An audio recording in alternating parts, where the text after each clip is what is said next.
384 Stagnation pas bon. Lumian était à la fois un chasseur et un danseur, et sa maîtrise de son corps était incroyable. Toute situation inhabituelle ou anormale déclenchait immédiatement ses instincts, l'alertant d'un danger potentiel. Mais à ce moment critique, ses pensées semblaient ralentir, enveloppées dans un brouillard dense. Chaque idée se figeait, exigeant d'énormes efforts pour être dégagée. J'ai été attaqué. Loki est vraiment, ici. Est-ce la performance, des capacités d'un marionnettiste? Alors que la fin approche, je ne pourrai pas penser. Vais-je devenir sa marionnette? Mon sentiment de danger est assombri. Bon sang. Thermis? Boro, c'est impossible, que tu n'as pas remarqué les changements dans mon destin. Tu ne m'as pas prévenu. M'a-t-il intentionnellement dit que Loki m'a presque traqué pour me faire recommencer? Moi devenant la marionnette de Loki, l'aide à échapper au sceau? Je ne peux pas juste attendre comme ça. Je dois résister de toutes mes forces. Où est Loki? Dans ses pensées fragmentées, Lumian s'efforça de bouger. Sa main se glissa dans sa poche et il observa les alentours avec raideur. Auparavant, lui et Franca avaient discuté des limites du pouvoir du marionnettiste. Ils ont convenu qu'il devait avoir une certaine portée ou exiger une proximité. Sinon, cela dépasserait les capacités d'une séquence 5 et n'appartiendrait qu'au royaume d'un saint qui avait transcendé la divinité. Ceux qui venaient de différents parcours que Franca connaissait n'ont pas pu y résister du tout.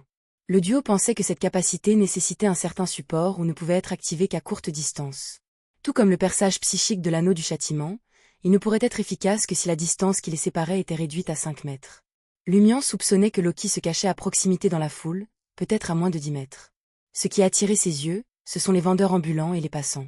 Certains de leurs visages étaient familiers, tandis que d'autres ne l'étaient pas. Ils n'étaient pas différents de d'habitude. Dans sa hâte, Lumian ne pouvait pas discerner Loki parmi eux. Pour ajouter au défi, Loki était un sans-visage, doué en transformation et en déguisement. Alors que Lumian poursuivait sa recherche de Loki, une flamme cramoisie se manifesta dans sa paume gauche. Ses motivations étaient doubles. Premièrement, tester sa capacité à résister au contrôle et à l'invasion d'un marionnettiste en s'infligeant de la douleur, et deuxièmement, poser une question et observer comment Loki réagirait. En étudiant les réactions de Loki, il espérait avoir un aperçu de l'endroit exact où se trouvait Loki et des faiblesses de ses capacités à fabriquer des marionnettes. Mais juste au moment où la douleur fulgurante traversait son esprit, Lumian entendit un claquement distinct. Instantanément, la flamme cramoisie dans sa paume s'est dissipée en un flux de lumière inoffensif, incapable de former quoi que ce soit d'explosif. Lumian se retourna, essayant d'identifier la source du claquement de doigts. Cependant, ses articulations étaient devenues enveloppées dans une colle collante et ses mouvements devenaient de plus en plus rigides et lents. Ce retard l'a amené à tourner une seconde plus lentement que prévu. Tout le monde dans son champ de vision semblait normal, et il ne pouvait pas identifier qui avait claqué des doigts. Marionnettiste est en effet capable de contrôler la flamme.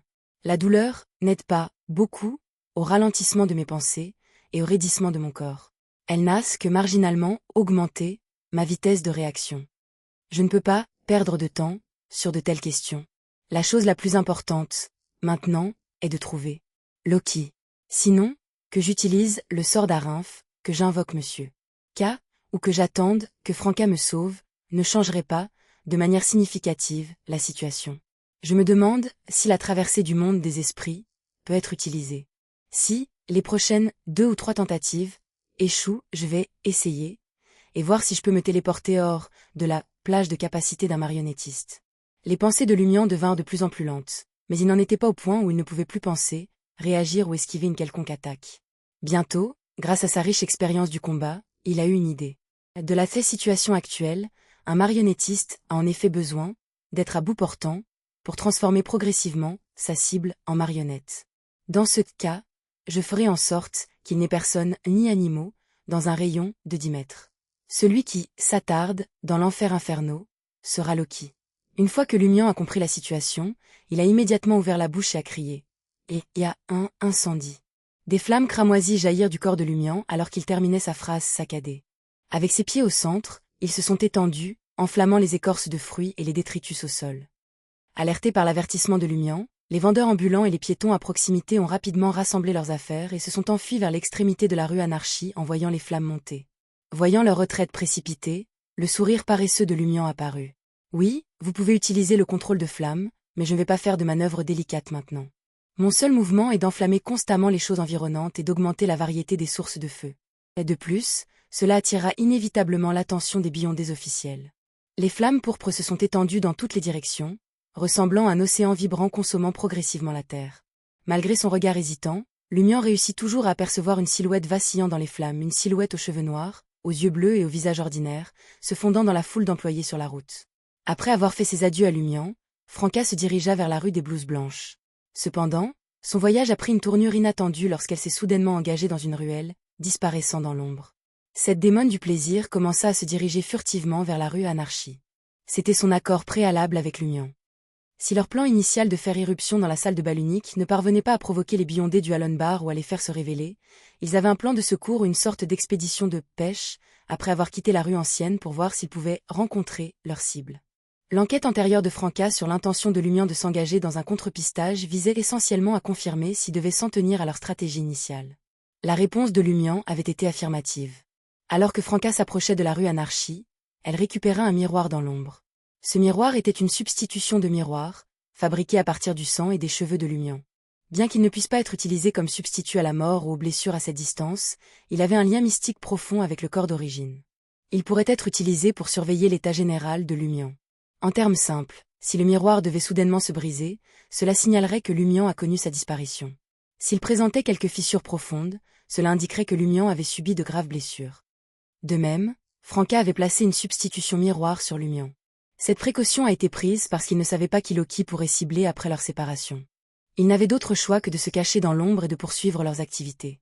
Grâce à la substitution miroir, il pourrait garder un œil sur le bien-être de chacun et fournir une assistance en temps opportun. Cette méthode était plus fiable que de tenter de discerner les changements de chance, car Loki possédait de formidables capacités anti-divinationaux et pouvait manipuler le destin après avoir pris des décisions. Franca, plongée dans son avancement furtif, fut soudainement alertée lorsque le miroir dans sa main devint glacial. Utilisant sa vision sombre, elle a percé les ombres et a été témoin de la transformation du miroir en un gris sans vie, comme s'il avait rouillé ou été submergé dans les profondeurs d'un lac glacé. Si elle est attaquée, le cœur de Franca se serra alors qu'elle accélérait le pas. En arrivant rue Anarchie, elle a été accueillie par la vue de flammes se propageant. Dans l'enfer cramoisi, une silhouette vacillait par intermittence. De temps en temps, il ouvrait la bouche, produisant une forte détonation. Cela ressemblait à un véritable coup de feu, provoquant la dispersion des vendeurs et des piétons dans la peur, croyant qu'une violente fusillade entre les foules se déroulait. Lumian, de son côté, a eu du mal à échapper aux attaques, mais il a échoué à 2 reprises. Les balles aériennes ont effleuré son corps, laissant des blessures visibles. Cependant, il était clair que ce personnage n'avait pas vraiment l'intention de lui faire du mal. Il semblait plus préoccupé par les complications potentielles que les blessures pourraient causer avant un moment précis. Soulagé que Lumian soit relativement indemne, Franca se retira dans l'ombre et s'approcha du champ de bataille avec prudence. En s'approchant, elle récupéra un miroir, et se dégageant des ombres, dirigea le miroir vers les amas de flammes. Sa main droite était enveloppée de flammes noires à température nulle. Lorsque la silhouette est apparue dans le reflet du miroir, Franca a rapidement passé sa main droite sur la surface du miroir. Silencieusement, la silhouette a éclaté en flammes noires.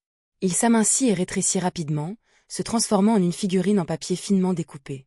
Parmi la foule, à environ 10 à 20 mètres de là, un homme d'apparence inhabituellement ordinaire, vêtu d'un costume noir, a émergé. Les pensées de Lumian reprirent à toute vitesse, et son corps se débarrassa de la raideur qui l'avait gêné.